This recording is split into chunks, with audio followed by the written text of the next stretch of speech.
Assalamualaikum warahmatullahi. Alhamdulillah allazi 'allama bil qalam annama al-insana ma lam ya'lam. Ashhadu an la ilaha illallah wahdahu la syarika lah wa ashhadu anna Muhammadan 'abduhu wa rasuluh. Wassalatu wassalamu Muhammad ibn Abdillah wa ala alihi wa sahbihi wa barik wa sallam wa barik wa sallim ya arhamar rahimin ya rabbal alamin. Allahumma inna nas'aluka ilman nafi'a wa rizqan tayyiba wa amalan mutaqabbala. Wahai Allah, gunakanlah kami ilmu yang bermanfaat, rezeki yang baik dan amalan yang diterima. Wa sallallahu ala Muhammadin wa ala alihi wa sahbihi wa barak wa sallam walhamdulillah. Sekalian para tetamu Allah Subhanahu wa taala, alhamdulillah kita berkesempatan Allah Rabbal Alamin susun atur kehidupan kita ini begitu sistematik dengan takdir, dengan ilmu, yakni dengan kehendak dan dengan keizinan Allah Subhanahu wa taala. Waktu pagi yang damai ini sangat sesuai saya dan kita semua mengambil manfaat masa wal asr untuk kita isi ruang hati kita dan kotak fikiran kita untuk kita mengambil beberapa ibrah maupun mauizah, nasihat maupun tazkirah peringatan. Mudah-mudahan di pagi, di ambang di waktu syuruk maupun duha ini, apatah lagi kita berada pada Yaumul Jumaah, pada penghulu segala hari. Mudah-mudahan insya-Allah bicara pada pagi ini memberi makna yang baik kepada kita betapa Allah Subhanahu wa taala telah menyatakan hakikat kehidupan ini. Ba'da a'udzubillahi as-samil 'alim minasyaitonir rajim min hamzihi wa nafthihi wa nafsihi. Allazi khalaqal mauta wal hayata liyabluwakum ayyukum ahsanu 'amala wa huwal azizul ghafur. Yang menciptakan kematian dan kehidupan agar menguji sekalian kamu siapakah yang lebih baik amalnya. Dialah yang maha perkasa lagi maha pengampun. Ayat ini begitu masyhur. Bagaimana kita boleh selami mutiara ilmu wahyi ini tentang keadaan-keadaan dalam kehidupan kita sementara Allah Subhanahu wa taala adakan hayat. Umur kita, rezeki kita, insya-Allah sekiranya Allah kendaki masih ada, maka rezeki insya-Allah Allah jamin. Mudah-mudahan saya dan kita semua sampai kepada suatu bulan yang penuh barakah, yakni Ramadan Al-Mubarak. Namun pada pagi ini saya mengambil suatu topik ataupun bab yang menyatakan dalam satu kitab syarah, yakni bertemu dengan janji Allah. Musannaf kitab ini iaitu almarhum Tuan Guru Ni Abdul Aziz, yang mana almarhum ini secara ilmunya kita yang ramai-ramai ini bolehlah berbaik sangka kepada almarhum kerana almarhum mendapat pendidikan pengajian di beberapa buah negara, di India, di Pakistan, di Mekah dan di Mesir. Dan almarhum seorang yang alim tentang tafsir maupun hadis Nabi sallallahu alaihi wasallam. Maka khanzanah kitab ini dalam bab yang menyatakan sanggup terjun ke dalam neraka. Subhana rabbiyal azim, betapa adanya di kalangan manusia yang memohon kepada Allah supaya segala rahsia keburukan diri mereka tidak didedahkan di khayalat ramai. Inilah dia bagaimana dinyatakan. Adi bin Hatim rahimahullah menyatakan, Adi bin Hatim radhiyallahu an menyatakan, meriwayahkan suatu hadis Rasulullah sallallahu alaihi wasallam bersabda. Mafhum hadis menyatakan, tidak ada seorang pun antara manusia di akhirat kelak melainkan dia akan berhadapan dengan Allah.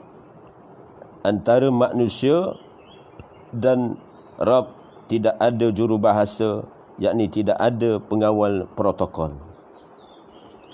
Memberi faham kepada saya dan kita semua tentang hadis riwayat Imam Muslim ini, tidak ada seorang pun di antara manusia ini tanpa kecuali saya yang berbicara dan sekalian yang mendengar. Saya muliakan para pendengar yang dekat maupun yang jauh, yang kelihatan maupun yang tidak kelihatan pada pandangan zahiriah ini. Namun kita bertasdik dengan i'tiqad, keimanan kita kepada Allah, betapa janji-janji Allah ini akan sampai, yang mana di antara peristiwa yang akan berlaku di akhirat nanti iaitu kita akan berhadapan dengan Allah Subhanahu Wa Taala, yang mana kita akan didekatkan Allah dengan janji-janjinya. Bukankah ada satu ayat dalam surah Al-Insyiqaq, ya ayyuhallazina amanu, la, dalam surah Al-Insyiqaq bagaimana dinyatakan, ba'da a'udzubillahi samil alim minasyaitonir rajim min hamzihi wa nafthihi wa nafsihi, ya ayyuhal insanu innaka kadihun ila rabbika qad'an famulakih, wahai manusia, sesungguhnya kamu telah berusaha keras menuju Rabbmu, famulakih, kamu akan menemuinya. Maka pada ayat famulakih, bagaimana kita, sama ada kita sedar ke tidak sedar, seruan ayat pada surah Al-Insyiqaq pada ayat yang ke-6, ayat yang ke-6, wahai manusia, ini hakikat kehidupan kita ini semakin dekat dengan janji Allah Subhanahu Wa Taala. Satu persatu kita sedang menyaksikan tentatif jadual Allah Subhanahu Wa Taala mendekatkan diri kita semua kepada suatu janji demi janji Allah Subhanahu Wa Taala, termasuklah kita akan berhimpun di Yaumul Mahsyar dan akan berhadapan dengan Allah Subhanahu Wa Taala. Riwayat Imam Muslim ini menyatakan antara manusia dengan Rabbnya tidak ada juru bahasa, melainkan semuanya menjadi saksi. Di antara yang menjadi saksi Allah Subhanahu Wa Taala yang utamanya di antaranya iaitu bumi ini akan menjadi saksi. Termasuk juga hari ini akan menjadi saksi. Seumpama hari Yaumul Jumaah ini, pada tahun sekian, pada bulan sekian, pada minggu sekian, pada hari sekian, pada jam sekian, pada saat sekian, akan menjadi saksi saya di antara yang berbicara ad-din, tentang agama Allah Subhanahu Wa Taala, dan kita semua, kalian semua menyaksikan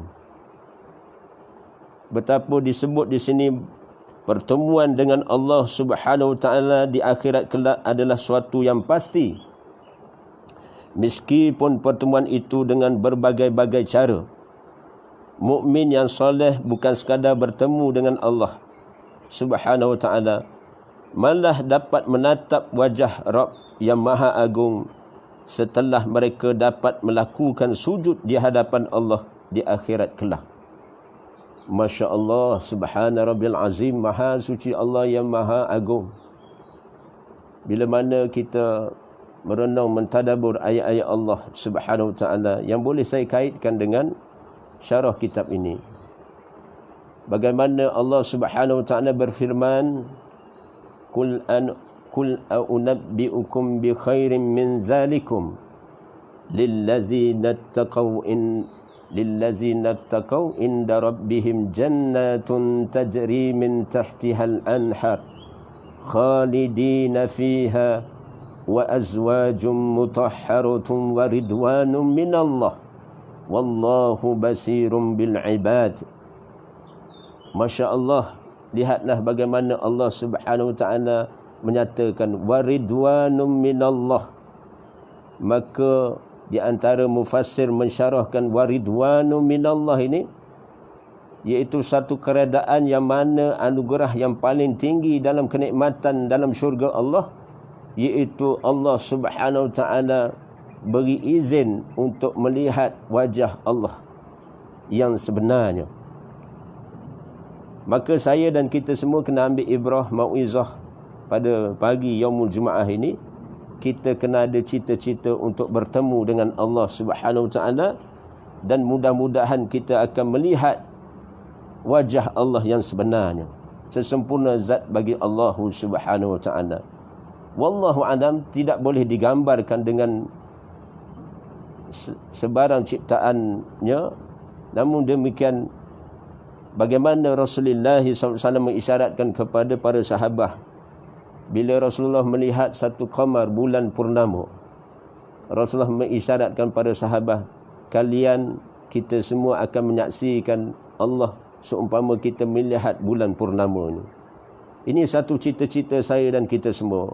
Bertasdiklah dalam hati saya dan fikiran kita semua, sebagaimana ada ramai yang seumpama berkasih sayang dengan Rasulullah SAW, sehingga tahap ada di antara insan ini ada kerinduan untuk bertemu dengan Nabi Muhammad sallallahu alaihi wasallam. Walaupun Rasulullah sallallahu alaihi wasallam telah meninggalkan kita, sehingga kan di kejauhan, walaupun Rasulullah hidup di sisi Allah, tidak pernah kita melihat wajah Rasulullah sallallahu alaihi wasallam. Ada di antara insan ini apabila dia ittiba' sunnah, melazimi berselawat ke atas Rasulullah SAW, bermujahadah, beramal dengan tuntutan didikan Rasulullah SAW, beramal dengan sunnah-sunnah Rasulullah SAW. Di waktu pagi, petang dan malam, Masya Allah, ada timbul kerinduan untuk bertemu dengan Rasulullah SAW. Apatah lagi Allah Al-Khaliq Rabbal Alamin yang kita semua seru. Kita lihat bagaimana lafaz kita ketika dalam suratul Fatihah di setiap rakaat yang kita dirikan. Alhamdulillahi Rabbil Alamin. Segala pujian Rabb yang mencipta, menguasai, menjamin, mengawasi seluruh alam ini. Hari-hari kita sebut Alhamdulillahi Rabbil Alamin. Kita menyeru pada Rabb, dan kita berdoa kepada Rabb dan bermunajat kepada Rabb kita. Inilah suatu hari nanti, Masya Allah, suatu hari nanti akan bertemulah dengan Allah Subhanahu wa ta'ala bagi orang yang mukmin, bertakwa dan ikhlas beribadah kepadanya. Berkaitan dengan menatap wajah Allah Subhanahu wa ta'ala sebagai anugerah Allah Subhanahu wa ta'ala kepada hambanya yang mukmin dan yang muttaqin, itu telah dihuraikan dalam beberapa kitab. Golongan mukmin yang asyik tetap bertemu dengan Allah Subhanahu wa ta'ala, namun mereka tidak dapat menatap wajah Allah yang Maha Agung itu. Sekiranya golongan mukmin yang asyik ini tidak dapat menatap wajah Allah, apatah lagi golongan yang kufur kepada Allah Subhanahu Wa Taala. Secara ilmu, mukmin ini ada pembahagiannya. Ada mukmin yang saleh, yang takwa, yang muttaqin, yang muhsinun hatta mukhlis di sisi Allah Subhanahu Wa Taala. Namun ada mukmin ini yang asi. Asi ini iaitu melakukan, dalam masa yang sama dia melakukan kebaikan, dalam masa yang sama subhana rabbil azim, astaghfirullah innallaha kana tawwaba. Ada juga dia tergelincir dalam perkara-perkara yang sia-sia ataupun perkara-perkara yang nisbahnya dosa kepada Allah, yakni bermaksiat kepada Allah Subhanahu Wa Taala. Maka mukmin yang asli ini dapat bertemu dengan Allah Subhanahu Wa Taala tapi tidak dapat melihat wajah Allah Subhanahu Wa Taala, wal iyazbillah. Maka apatah lagi kufur, orang yang kufur, kafir kepada Allah Subhanahu Wa Taala, jauh sekali untuk melihat wajah Allah Subhanahu Wa Taala. Walau bagaimanapun mereka pasti bertemu Allah Subhanahu Wa Taala, malah pertemuan itu tanpa jurubahasa ataupun perantara. Yang dikatakan bertemu Allah itu adalah mereka pasti berhadapan dengan mahkamah Allah. Di mahkamah Qadi Rabbul Jalil itu tidak memerlukan bantuan malaikah bagi menjalankan tugas pendakwaan, serta tidak memerlukan jurubahasa bagi menterjemah segala perbuatan keji dan kemungkaran yang manusia lakukan. Allahu Akbar, Allahu Akbar, Allahu Akbar. Inilah satu janji Allah Subhanahu Wa Taala. Allah sebagai qadi, Allah sebagai hakim yang menghakimi manusia pada hari Yaumul Mahsyar itu. Rabbul Jalil tidak memerlukan bantuan malaikat Allah. Waktu itu Allah Subhanahu Wa Taala mengadili. Dia sebagai Al-Malik yang merajai kerajaan pada waktu itu. Suratul Mulk menggambarkan bagaimana Allah Subhanahu Wa Taala merajai kerajaan langit dan bumi. Tabarakalladzi biyadihil mulk, tabarakalladzi biyadihil mulk wa huwa ala kulli syai'in qadir. Naam. Tabarakalladzi biyadihil mulk wa huwa ala kulli syai'in qadir. Subhana rabbil azim. Bagaimana ketika itu di mahkamah Allah Subhanahu Wa Taala, Allah sendiri mengadili manusia. Ada kala dalam satu sesi pendakwaan, Allah sendiri akan membangkitkan segala isu dengan kehendak dan ilmunya. Segala urusan sejak daripada pendedahan segala rahsia perbuatan jahat dan keji manusia, sehingga penyerahan segala catatan akan dilakukan oleh Allah Subhanahu Wa Taala sendiri. Rasulullah sallallahu alaihi wasallam menjelaskan dalam hadisnya bahawasanya setiap hamba pasti berdepan dengan Allah Subhanahu Wa Taala di akhirat kelak tanpa sebarang perantara dan juru bahasa. Semasa hidup di dunia ini kita boleh ambil ibrah. Kita boleh ambil ibrah sementara kita menginap atas dunia ini, masih hayat, masih ada pada jasadi masing-masing. Kita boleh ambil ibrah bagaimana ayat Allah Subhanahu Wa Taala menyatakan dalam surah, seingat saya surah Al-Infitar. Surah Al-Infitar, bagaimana Allah nyatakan wa inna alaikum lahafizin kiraman katibin ya'lamuna ma taf'alun. Dalam surah Al-Infitar ini kita dapati betapa Allah Subhanahu Wa Taala nyatakan dalam ayat ke-10, 11 dan 12. Wa inna alaikum lahafizin. Dan sesungguhnya di sisi kamu ada dua malaikat yang mulia. Dua malaikat yang mulia yang mana yang mengawasi pekerjaan kamu. Dan sesungguhnya bagi kamu ada malaikat-malaikat yang mengawasi pekerjaan kamu yang mulia, yakni di sisi Allah Subhanahu Wa Taala, dan mencatat, tugasnya mencatat amal perbuatan, sama ada zahir yang nyata maupun yang belakang tabir, yang waktu saya dan kita semua duduk seorang-seorang. Waktu ini ramai yang berkurung, bukan?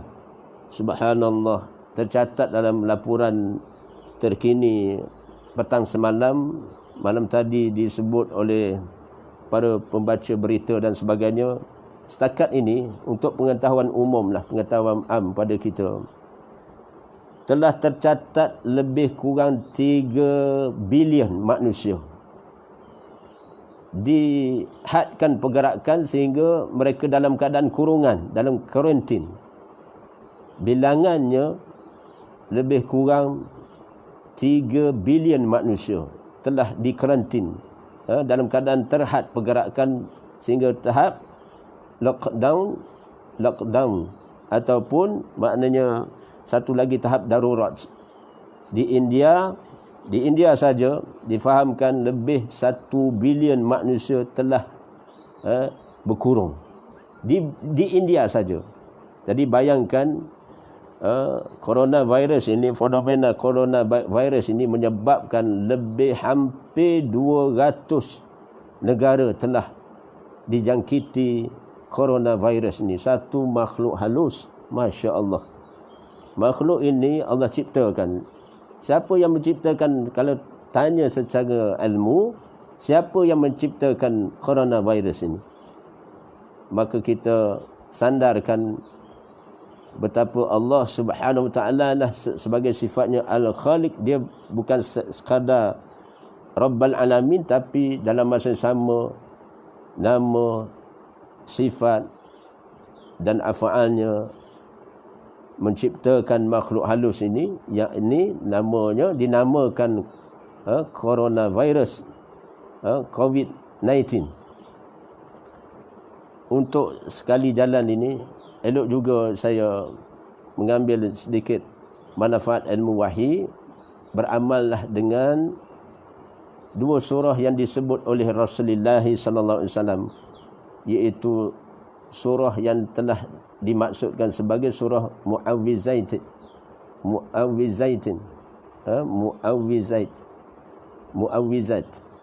iaitu surah Al-Falaq dan An-Nas. Kita lihat pada waqaf yang kedua, Qul a'udzu birabbil falaq, Qul a'udzu birabbil falaq min syarri ma khalaq. Aku berlindung kepada Rabb yang menguasai waktu subuh, daripada kejahatan makhluk yang diciptakannya. Masya Allah. Bagaimana asbabun nuzul, kisah yang menyebabkan bagaimana turunnya Al-Falaq dan An-Nas ini ketika Rasulullah sallallahu alaihi wasallam disihir. Jadi ada syarah para muallim menyatakan fenomena yang berlaku sekarang ini di antaranya apa yang Allah telah tentukan qadarnya, dengan izinnya berlakulah fitnah, dugaan, ujian dalam kehidupan umat manusia mutahirin ini. Satu makhluk yang kita tidak lihat dengan pandangan kasar, tak boleh melihat, namun mereka maujud, mereka berterbangan, boleh mereka merebak dengan begitu cepat, pantas sekali. Inilah fitnah makhluk ciptaan Allah. Maka kita boleh ambil manfaat ilmu wahyi, yakni suratul Falaq, baca. Cuma baca dengan hadirkan hati. Ramai yang boleh baca Al-Quran. Inilah waktu tempoh kita bertenang dengan Allah Subhanahu Wa Taala, berkurung di rumah Allah, yang boleh kita qasadkan seumpama kita berkhalwah dengan Allah Subhanahu Wa Taala. Saya sendiri dalam satu ruang yang saya sendiri duduk seorang-seorang ni, cuma Allah beri sedikit ilham pada pagi ini untuk berbicara, memberi sedikit perkongsian, dan bukannya datang daripada ilmu secara sendiri-sendiri, tapi ilmu itu telah kita belajar dan kita menuntut dan kita bertalaki dengan ilmu tafsir ini. Masya Allah. Jadi betapa hikmahnya kita membaca surah Al-Falaq itu. Kita minta perlindungan Allah Subhanahu Wa Taala di waktu subuh. Rabb yang menguasai. Waktu subuh lagi kita minta kepada Allah daripada apa? Min syarri ma khalaq, daripada makhluk yang diciptakannya.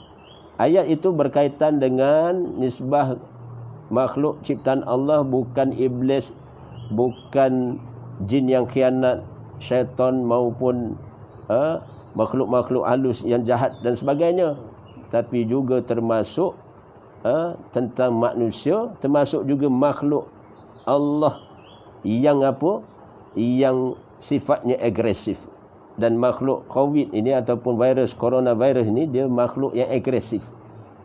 Tapi insya-Allah dengan iman kepada Allah Subhanahu Wa Taala, nak mudah kita faham beginilah. Kita nak lalu satu tempat, satu laluan, tiba-tiba ada seekor anjing yang begitu ganas.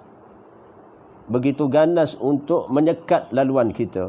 Bayangkan, kepada siapa kita nak, sama ada kita nak berdepan secara tenaga ataupun apa. Anjing pula, anjing hitam. Tinggi lebih kurang setinggi pinggang kita. Tidak bertali. Kita nak lalu ke suatu tempat, kena melalui kawasan yang diawasi oleh anjing itu. Bagaimana kita nak lalu? Persoalan ini boleh dijawab oleh sekalian para kenalan maupun rakan-rakan Facebook, rakan-rakan di alam maya ini, termasuk sahabat-sahabat, termasuk para alim ulama dan sebagainya. Masya Allah, sekali lalu ada yang jawab menyatakan, kalau begitu Ustaz, kalau saya jumpa anjing ni, saya akan ambil orang Kelantan panggil ambil kayu pekong ni baling, ataupun ambil batang kayu, guna tenaga sekuat tenaga ni, hentak anjing ni, hentak anjing. Memang orang Islam ni dia fobia jumpa anjing ni. Kalau jumpa anjing kan, dia akan apa? Dia akan pekong, dia akan baling anjing. Bukan semua anjing jahat, ada anjing yang baik. Cuma kita tidak boleh pegang ketika dia basah saja. Bayangkan, ya Allah Rabbi, kalau anjing ni zaman para sahabat membela anjing dengan maksud menjaga kebun, ada di sana dalam termaktub dalam sirah dan sebagainya. Ada tujuan-tujuan tertentu. Cuma kita tidak boleh berlebihan dalam membela anjing ni sampai jilat jadi isu. Satu ketika dahulu sampai jilat, ada bawa masuk rumah sampai jilat, biarkan pipi dijilat dan sebagainya. Subhana rabbiyal azim, itu menyalahi sunnah. Tapi kalau bela binatang dengan maksud untuk jaga kebun, jaga ladang dan sebagainya, tidak pegang dia ketika basah, itu hukum dia mubah, harus. Apa saya nak sebut tadi tentang bagaimana kita di waktu kita nak lalu satu kawasan, tiba-tiba ada binatang seumpama anjing ni menyekat. Maka antara kaedahnya kita panggillah tuan punya anjing ni. Toke, kita panggil, katalah jiran tu ada bela anjing, kita panggil tuan punya anjing ni. Kasih tahan ini anjing, tolong saya nak lalu. Aci, aso, uncle, saya nak lalu ini kawasan, boleh kita minta izin dengan tuan punya anjing tu. Insya-Allah tuan punya anjing ni bila dia panggil, come, anjing ni ada nama-nama dia, jadi dia panggil nama, memang anjing tu datang, walaupun anjing tu memang ganas dan sebagainya. Subhanallah. Begitu jugalah dengan alam ini. Rabbal alamin, yang menciptakan alam ni, yang mentadbir alam ni Rabb. Maka yang menciptakan makhluk ciptaan Allah itu, bila mana Allah ala ya'lamu man khalaqa wa huwal latiful khabir. Tidakkah ada, bukankah Allah yang menciptakan itu lebih mengetahui apa yang diciptakannya, hakikat perkara itu. Subhanallah. Jadi hikmah daripada surah Al-Falaq itu boleh kita baca, kita tadabbur, cuma tingkatkan kefahaman tentang harfiah ayat. Satu, memahami harfiah ayat, terjemahan dalam bahasa kita lah. Kalau bahasa Melayu, baca terjemahan bahasa Melayu. Kalau orang tu dia ada kemahiran bahasa Inggeris, ada masa dia boleh selak. Ada di negara-negara Eropah dan sebagainya, kesan daripada mereka membaca terjemahan Al-Quran dalam bahasa Inggeris, English dan sebagainya, maka kesan itu mereka mengenali Allah Subhanahu Wa Taala. Betapa ada satu kes yang begitu hikmah berlaku, seingat saya berlaku pada seorang pendeta Nasrani waktu itu. Apabila dia membuka Quran daripada belah belakang ini, kita belah depan kan surah Al-Fatihah, surah Al-Baqarah, maka dibuka daripada belakang. Pasal maksud dia biasalah pendeta Nasrani ataupun padri ini akan nak menyongsangkan ayat, nak memutarbelitkan, nak fikiran dia telah berlaku fitnah begitu, maka dia buka daripada belakang Quran itu. Dia bertemu dengan antara surah yang dia akan sempat baca, iaitu surah An-Nas, surah Al-Falaq dan surah Al-Ikhlas. Bila sampai pada surah Al-Ikhlas, yang selama ni dia faham Tuhan ini ada tiga, tiba-tiba Allah jelaskan, Allah memperkenalkan diri dia. Allah, kul huwallahu ahad, Allahus samad, lam yalid wa lam yulad wa lam yakul lahu kufuwan ahad. Katakanlah Allah itu esa, Allahus samad, Allah tempat tumpuan sekalian makhluk, tempat meminta, tempat munajat.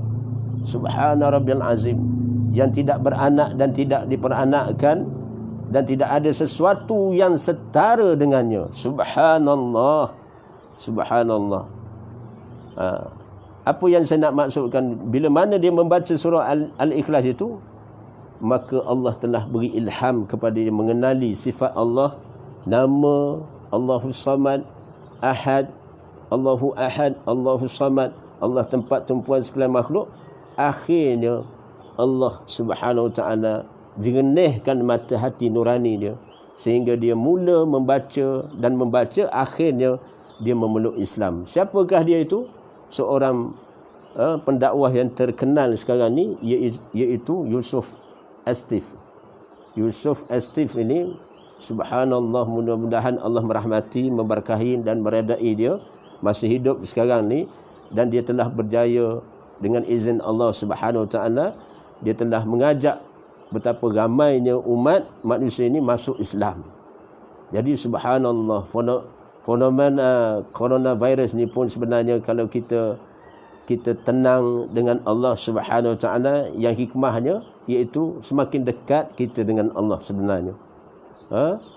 Sebenarnya bila kita memahami hikmah-hikmah daripada Allah Subhanahu Wa Taala, kerana perbuatan Allah ni bukan sia-sia. Rabbana ma khalaqta hadza batila subhanaka faqina azabannar.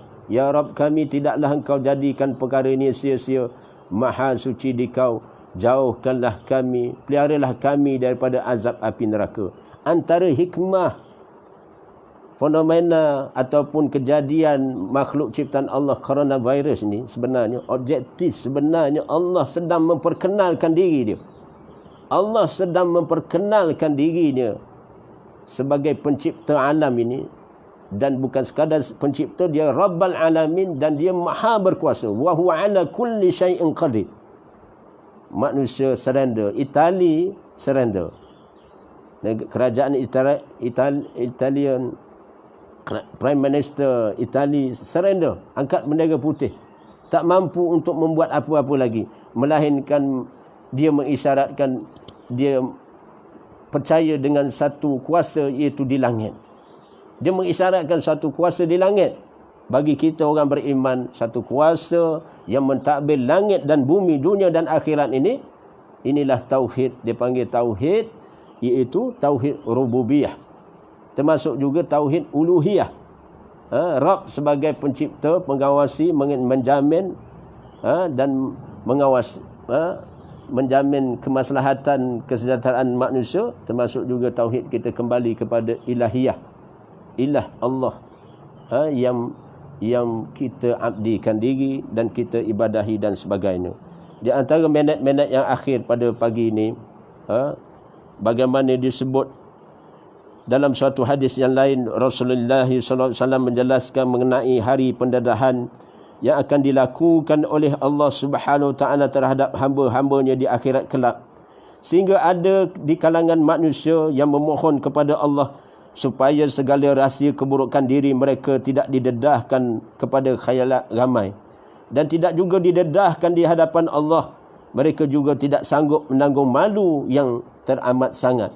Setengah mereka menganggap lebih baik mereka dicampakkan terus ke dalam neraka, wal-iyazubillah, asalkan tidak didedahkan segala perbuatan mereka yang keji dan hodoh.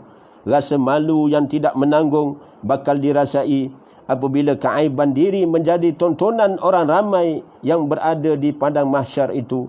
Malu bagi setengah manusia adalah satu perkara yang tidak dapat dinilai dengan wang ringgit. Sebab itu ada manusia yang disebabkan merasa malu kerana keburukannya terbongkar, mereka sanggup lari pada waktu malam, meninggalkan kampung halaman secara senyap-senyap. Yang lebih dahsyat lagi, ada yang sanggup membunuh diri semata-mata tidak sanggup menanggung malu. Begitu jugalah halnya yang terjadi di padang mahsyar. Di yaumul mahsyar akan ada manusia bersedia terus terjun ke kawah neraka daripada dimalukan di hadapan orang ramai. Bukan bererti pilihannya supaya dia dicampakkan terus ke dalam neraka itu lebih baik daripada peristiwa yang memalukan. Namun demikian keadaan gawat yang berlaku di padang mahsyar apabila Allah Subhanahu Wa Taala melaksanakan sesi yaumul ar. Suatu sesi yaumul ar ini iaitu satu keadilan Allah Subhanahu Wa Taala. Dan akhirnya itulah suatu peringatan bagi manusia yang tidak sanggup menanggung malu di padang mahsyar. Sebaik-baiknya mereka mesti malu di dunia ini, malu melakukan kemungkaran ataupun perkara keji sekalipun di tempat yang sunyi, sekiranya mereka tidak mahu menyaksikan rahsia keburukan itu. Mereka perlu sedar, menginsafi bahawasanya Allah Subhanahu Wa Taala mengetahui apa-apa yang tersembunyi. Subhana rabbiyal azim wal iyazubillah. Wa asirru qawlakum awijharu bih innahu alimun bizatis sudur. Sama ada kamu rahsiakan ataupun kamu nyatakan, sesungguhnya dia mengetahui apa yang tersembunyi dalam dada kamu. Saya suka mengulangi suatu kata-kata, Masya Allah, kata-kata Ibn Rajab rahimahullah menyatakan, iaitu hakikat diri kamu, diri saya dan diri kita semua. Diri kita semua waktu kita duduk sorang-sorang. Allahu Rabbi, waktu kita duduk sorang-sorang tu, waktu ada orang tanya kita, duduk buat gapo tu? Dia mau buat gapo tu? Hello, Assalamualaikum, hello. Apa buat tu? Ramai. Ada yang ramai yang jawab ataupun yang menyaksikan akan jawab, iaitu tak ada buat apa-apa, duduk saja-saja. Sebenarnya, gunakanlah manfaat masa yang ada ini. Waktu kita berkurung di rumah, atau di bilik masing-masing, Masya Allah, rezeki Allah bentangkan luas. Lama ni kita berpergian keluar rumah, merata tempat kita pergi, tiba-tiba dalam bilik sebenarnya boleh melakukan amal-amal ketaatan, amal soleh, amal solehah, amal taqwa dan amal ikhlas kepada Allah. Seumpama kita melakukan solat-solat sunnah. Masya Allah, hikmah solat-solat sunnah ini selain hakikatnya mendekatkan diri saya dan kita semua kepada Allah Subhanahu Wa Taala, merupakan nur, cahaya. Allah tukar balik amal sunnah itu dengan nur, cahaya, kerahmatan, menjemput rezeki Allah masuk ke dalam rumah. Malaikat rahmah akan bersama dengan orang-orang yang mendirikan solat-solat sunnah, apatah lagi solat fardu secara berjemaah dengan fatwa yang terkini, dan termasuk juga maknanya mengambil manfaat kitab Allah. Pegang terjemahan Al-Quran ini, pegang. Musim ni lah nak pegang, bila lagi nak pegang? Biasanya pegang Al-Quran ini ramai yang akan pegang waktu Ramadan Al-Mubarak. Jadi tempoh yang hampir kepada Ramadan ini, biasa-biasakan sunnah ini. Kita pegang terjemahan Quran ini kita baca, kita selak, kita tengok ayat-ayat Allah Subhanahu Wa Taala, bagaimana hakikat ada apa yang tersurat daripada apa yang tersirat daripada tersurat. Yang dimaksudkan huda tu apa, al-bayyinah tu apa, al-furqan itu apa. Masya-Allah. Ataupun kita membaca kitab-kitab tentang hadis-hadis Nabi ataupun sirah ataupun kitab-kitab agama, manfaatkan, bukan sekadar baca handphone, WhatsApp dan sebagainya saja. Masa ni lah kita, kalau malah-malah gajin pun, tidak-tidak pun, kalau kita diam, kita berfikir sejenak. Kita berfikir tentang nasib kita, apakah bila mana kita diperdengarkan bagaimana peristiwa ada manusia yang sanggup di waktu kegawatan di Yaumul Mahsyar, sanggup terjun dalam neraka. Kerana apa? Kerana kedahsyatan azab Allah Subhanahu Wa Taala. Maka kita berlindung dengan Allah waktu selepas solat, Allahumma ajirni minan nar, Allahumma ajirni minan nar. Cuba tingkatkan bilangan bacaan di waktu subuh dan di waktu maghrib dengan bilangannya 7 kali, kerana Rasulullah sallallahu alaihi wasallam walaupun dijamin syurga Allah Subhanahu Wa Taala, tetap memberi satu didikan kepada kita, para sahabat dan ahli keluarga baginda Nabi sallallahu alaihi wasallam, baca dengan bilangan sama ada sekurang-kurangnya 3 kali. Huduru qalbi, digambarkan pada pagi ini bagaimana kedahsyatan keadaan kegawatan di mahkamah Allah Subhanahu Wa Taala. Maka ketika baca itu, ada orang baca zikir seumpama Allahumma ajirni minan nar ke Allahumma antas salam, baca itu kursi sambil-sambil dia pegang handphone, dia main apa-apa. Subhanallah, menyalahi sunnah Rasulullah sallallahu alaihi wasallam. Cuba elakkanlah. Bayangkan, penghujung ni saya nak menyatakan adab kita dengan Allah Subhanahu Wa Taala. Waktu kita lepas solat, sebenarnya kita kena tertib. Bayangkan sekiranya ada Al-Sultan yang di-Pertuan Agong di depan kita. Apakah kita boleh buat lebih kurang? Kita boleh buat lebih kurang.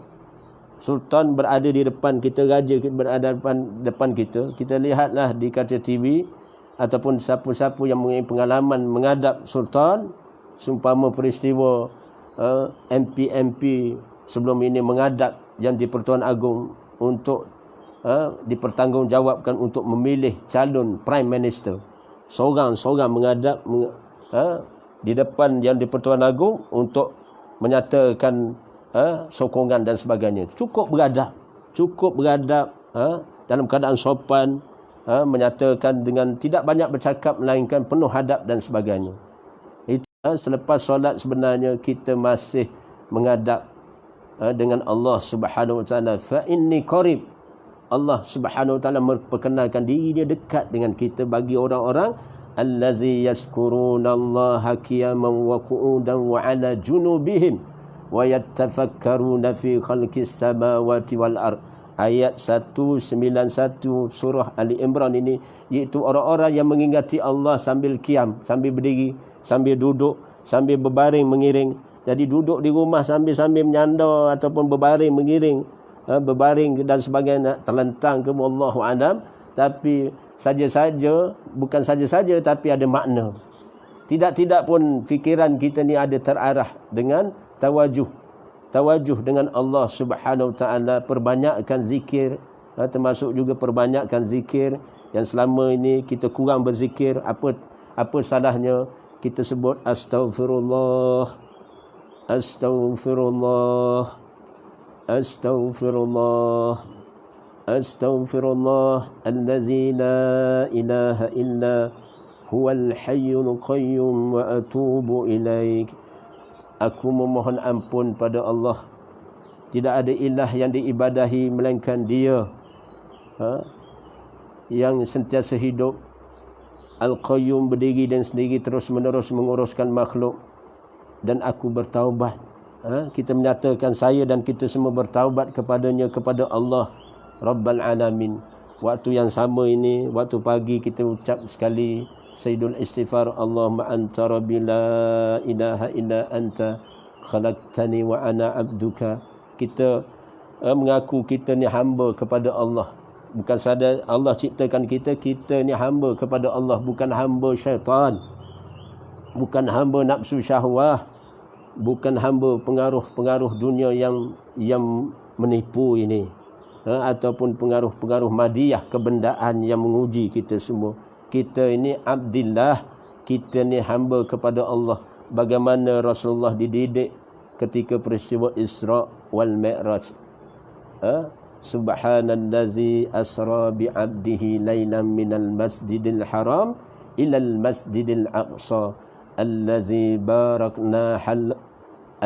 barakna haulahu linuriyahu min ayatina innahu huwas samiul basir. Masya-Allah, ini tarbiyah peristiwa ini penuh hikmah, mendidik Rasulullah merasai kebesaran Allah Subhanahu wa taala, keagungan kerajaan Allah, sehingga Rasulullah berasa begitu kerdil di hadapan Allah Subhanahu wa taala. Jadi akhir kalam, khulasahnya, kesimpulan pada yaumul Jumaah, pagi yaumul Jumaah ini, di waktu duha ini, subhanallah. Jadi ambillah manfaat kita bertenang dengan Allah di rumah masing-masing, di lokaliti masing-masing. Di waktu-waktu tertentu kita perbanyakkan mengingati Allah Subhanahu wa taala. Kalau harus kita pegang tasbih, silakan pegang tasbih. Harus kita pegang jari, tunjuk jari ni, digerakkan jari ni dengan subhanallah, subhanallah, subhanallah. Cukuplah sampai 33, kemudian diulang-ulang sampai 99, kemudian diulang dengan cukupkan la ilaha illallah wahdahu la syarikalah lahul mulku wa lahul hamd wa huwa ala kulli syai'in qadir, dan sebagainya lah. Jadi mudah-mudahan perbanyakkan tawajuh kita, mujahadah kita kepada Allah, dekatkan diri. Faghfiru ilallah, faghfiru ilallah, maknanya Allah jemput kita, dekatkan dia, dekat dengan diri kita kepada Allah. Bersegeralah diri saya dan kita semua takarub ilallah.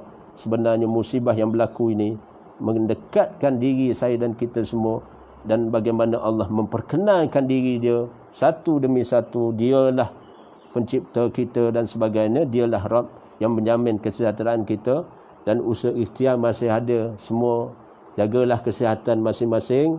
Jadi subhanallah, tidak ada ucapan yang terbaik, inna lillahi wa inna ilaihi raji'un, bagi mereka yang ditimpa musibah, termasuk saya dan kita semua. Musibah berkurung, pergerakan terhad ini, kita ucapkan alhamdulillah, tetap sabar dan redha dengan ketentuan Allah.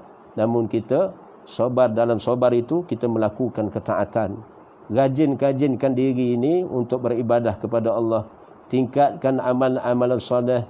Bagi siapa yang tidak rajin solat-solat sunnah maupun puasa-puasa sunnah, maka inilah waktunya kita. Danlah Allah berikan kerehatan malu. Tadi dalam bab malu saya dan kita semua dengan Allah Subhanahu wa taala. Dia yang menciptakan kita, kemudian dia melengkapi kehidupan kita dengan hati, dengan apa? Dengan pendengaran, penglihatan dan hati nurani ini. Masya Allah, Allah beri nikmat. Sementara telinga masih mendengar, sementara mata masih terang menyaksikan walaupun bercermin mata dan sebagainya, sementara tangan dan kaki masih boleh digerakkan. Bayangkan suatu hari nanti tubuh badan kita akan semakin longlai, semakin dhaif, naif dan sebagainya. Bila mana janji Allah sampai, kullu nafsin za'iqatul maut, ya Allah Rabbi, waktu itu mudah-mudahan hati iman kepada Allah, lidah masih mengungkapkan dengan keizinan Allah la ilaha illallah. Fenomena yang berlaku ini, coronavirus ni, boleh kita sebut la ilaha illallah. Kita bertauhid kepada Allah. Ada tuntutan kalimah syahadah ini, iaitu penyaksian tidak ada ilah yang diibadahi melainkan dia Allah. Kita beriman dengan perkara-perkara yang wajib kita imani, dan kita meyakinilah Allah Subhanahu wa taala yang selayaknya kita kembali semua urusan. Wa ilallahi turja'ul umur. Bukankah ada satu ayat di hujung ini pada pagi ini Allah nyatakan lahul mulkus samawati wal ard wa ilallahi turja'ul umur. Lahul mulkus samawati wal ard. Dialah yang memiliki apa yang ada di langit dan di bumi. Dia yang sifatnya Al-Malik, memiliki. Wa ilallahi turja'un. Semua urusan ini dikembalikan kepada siapa? Kepada Allah Subhanahu wa ta'ala. Inna lillahi wa inna ilaihi raji'un. Kalimah istirja' ini bukan mesti diucap ketika orang mati saja. Musibah yang berlaku, bala yang berlaku pada diri, pada ahli keluarga, pada umat ini, semuanya untuk mendidik, mentarbiah kita semua mengenali Allah sesempurna sifat zat. Maka kita kena berdisiplin, beradab dengan Allah, dengan akhlak Quran dan Sunnah. InsyaAllah mudah-mudahan siru ala barakatillah. Mudah-mudahan teruskan perjuangan kehidupan ini. Jadikanlah hari-hari yang berdatang ini adalah hari-hari yang lebih baik daripada hari-hari sebelumnya.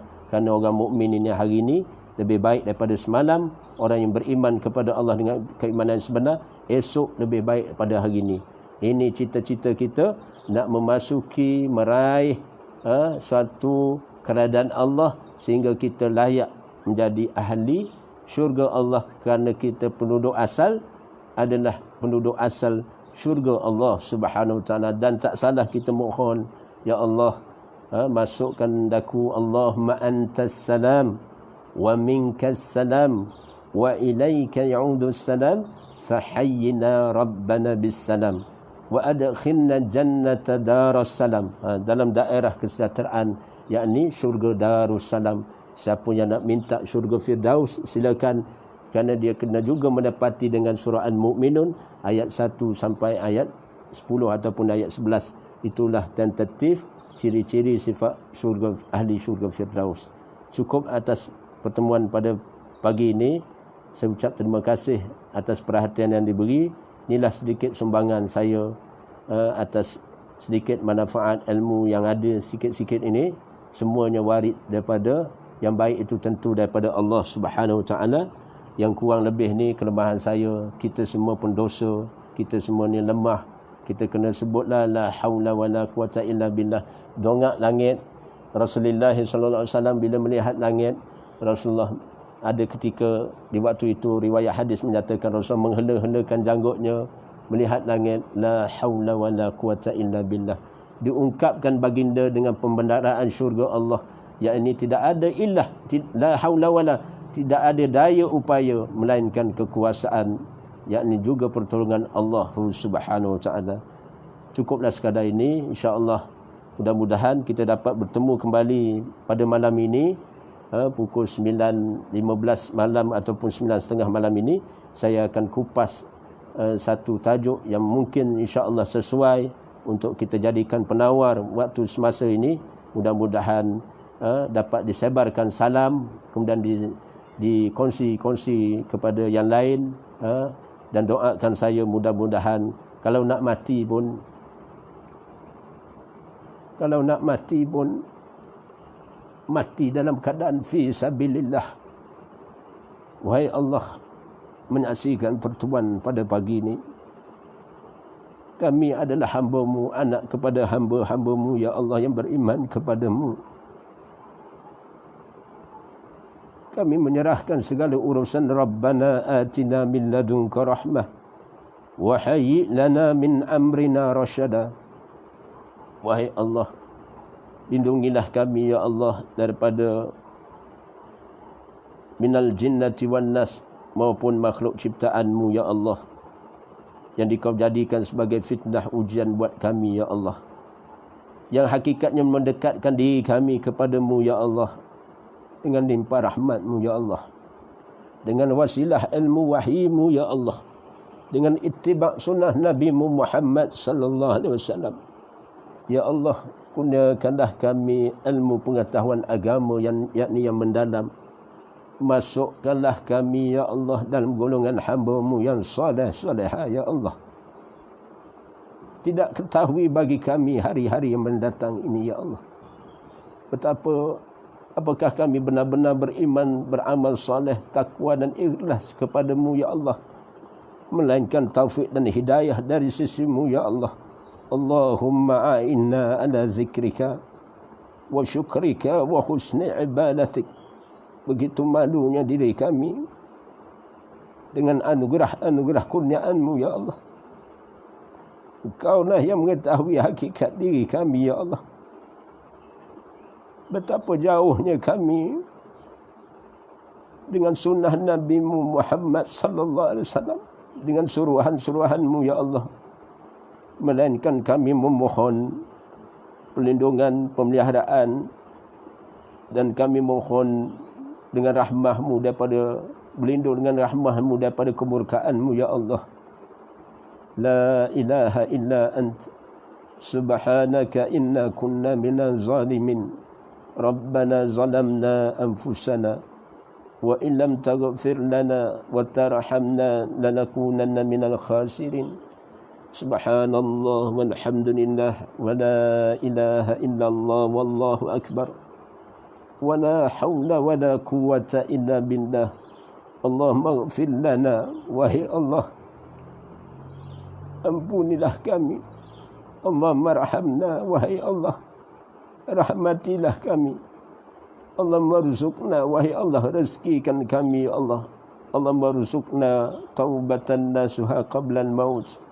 Tubna ila Allah wa raja'na ila Allah wa nadimna ila Allah. Ya Allah, kami berlindung dengan-Mu, ya Allah, daripada sifat keluh dan sifat kesah, daripada sifat lemah dan sifat malas, dan daripada sifat kikir dan sifat takut, dan daripada terlilit hutang dan dipaksa orang, ya Allah. Wa ilahukum ilahu wahidun la ilaha illa huwa rahmanir rahim. Hasbunallah wa ni'mal wakil, fa ni'man maula wa ni'man nasir. Ya Allah, campakkanlah kesabaran, ketabahan bagi hati-hati kami, ya Allah, dan mereka-mereka yang Dikau uji musibah maupun bala ini, ya Allah. Ya Allah, agar kami semakin dekat kepadamu, ya Allah, yang telah kembali ke rahmatullah. Allahumma ghafir lahum warhamhum wa'afihim wa'fu anhum. Ampunilah kami, ampunilah kedua ibu dan bapa kami. Rahmatilah mereka sebagaimana mereka mengasihani kami semenjak kami masih kecil, ya Allah. Berikanlah taufik dan hidayah, syifa rahmah bagi sekalian kami, pada pasangan kami, pada anak-anak kami, menantu kami, ya Allah. Pada para ketua-ketua gerakan Islam, para ulama, para ansar Allah, para guru-guru kami, ya Allah. Saudara mara kami, ya Allah, maupun jiran kami, maupun sesiapa saja, ya Allah. Dikau uji mereka, himat sokongan para doktor, para jururawat, maupun himat-himat sokongan yang lain mereka, ya Allah. Rahmatilah mereka, berkahilah mereka, redakanlah mereka, ya Allah. Ya Allah, ya Rahman, ya Rahim, ya Rabbal Alamin. La ilaha illa ant subhanaka inna kunna minaz zalimin. Rabbana atina fid dunya hasanah wa fil akhirati hasanatan wa qina azaban nar. Izinkanlah kami mengenali, mengingati, mengasihi, menyayangi, merindui dan menyintai-Mu, ya Allah. Izinkanlah kami mengenali, mengingati, mengasihi, menyayangi, merindui dan menyintai kekasih-Mu menjadi kekasih hati kami, yakni ittiba'akan sunnah Rasulullah sallallahu alaihi wasallam. Baginda Nabi Muhammad SAW menjadi kekasih hati kami jua, ya Allah. Dengan limpah rahmat-Mu, ya Allah, dengan sifat-Mu Ar-Rahman Ar-Rahim, ya Allah, yang memiliki kerajaan langit dan bumi, dunia dan akhirat ini, ya Allah. Maka, ya Allah, berikanlah kesejahteraan bagi mereka yang menyaksikan pertemuan pada pagi ini, dan sebarkanlah salam, ya Allah, sesama kami, ya Allah, umat Islam. Dan bagi mereka yang tidak beriman kepada Allah, maka Engkaulah memilih mereka dengan taufik hidayah-Mu, ya Allah. Bagi mereka yang merancang kejahatan pada kefasadan manusia maupun alam ini, ya Allah, musuh-musuh Islam, Yahudi dan Nasara, mereka yang bersekutu mereka, termasuk iblis dan atulah dan kuncu-kuncunya, mereka merancang, Engkaulah perancang yang terbaik. Gagallah rencana mereka, kucak-kacirkanlah pakatan mereka, leraikanlah sihir mereka, ya Allah. Termasuk, ya Allah, gagalkanlah rencana mereka, ya Allah. Dengan taufik dan hidayah-Mu, Engkaulah yang berhak memilih di antara mereka beriman kepada-Mu, ya Allah. Kembali kepada fitrah agama-Mu, ya Allah, kehendak-Mu, tauhid kepada-Mu, ya Allah. Allahumma a'inna ala zikrika wa syukrika wa husni ibadatik. Ya Allah, ilhamkanlah kami rasa syukur atas nikmat yang telah Engkau kurniakan kepada kami dan kepada ibu dan bapa kami, agar kami melakukan amal-amal saleh yang Kau redai Masukkanlah kami dalam golongan hamba-Mu yang salihin ya Allah. Ya Rabb, ya Rahman, ya Rahim, ya Rabbal Alamin. Akhirkanlah umur kami kesudahan yang baik. Janganlah Engkau akhirkan umur kami kesudahan yang tidak baik ya Allah. Barakahikanlah ya Allah kami di bulan Sya'ban ini, dan sampaikanlah kami di suatu bulan yang penuh barakah, Ramadan al-Mubarak. Cita-cita kami ya Allah untuk mendekatkan diri kami dengan wasilah ilmu, dengan wasilah amal dan iman kepadamu ya Allah. Ya Arhamar Rahimin. Rabbana atina fid dunya hasanah wa fil akhirati hasanatan wa qina azaban nar. Rabbana taqabbal minna du'ana innaka antas samiul alim.